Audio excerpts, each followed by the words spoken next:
యాదాద్రి భువనగిరి జిల్లా ఆలేరు పట్టణ కేంద్రంలో స్థానిక పోచమ్మ తల్లి దేవాలయం ఆవరణలో శ్రీ భగత్ సింగ్ యూత్ అసోసియేషన్ ఆధ్వర్యంలో సీతారామచంద్ర కళ్యాణ మహోత్సవం పండితులు ఆలయటి రంగన్న ఆధ్వర్యంలో ఘనంగా నిర్వహించారు.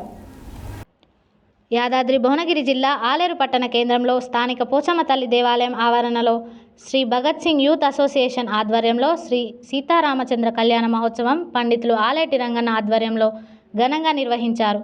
ఈ కళ్యాణ మహోత్సవంలో బొట్ల విశ్వేశ్వర్, సుభాషిణి మరియు సీతా జలంధర్ శశికళ దంపతులు పాల్గొన్నారు.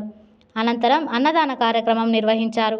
ఈ కార్యక్రమంలో మాజీ జెడ్పీటీసీ బొట్ల పరమేశ్వర్, ప్రముఖ పత్రికా పాత్రికేయులు తిరునగారి శ్రీనివాస్, సబ్బన్ సుభాష్, బండా శ్రీనివాస్, పాషికంటి శ్రీనివాస్, శీలా వెంకటేష్, దయాల సిద్ధులు, గాడిపల్లి కృష్ణమూర్తి, నమిలే నరసింహులు, కొన్నె మల్లేష్, చిట్టిమల్ల సిద్ధులు, పిడిశెట్టి తిరుపతయ్య, శివశంకర్, సుగంధి, నందిని, లహరి, నందిని, భానుచందర్, గణవర్ధన్, కార్తిక్, భరత్, రాజు, మనోజ్, నాని తదితరులు పాల్గొన్నారు.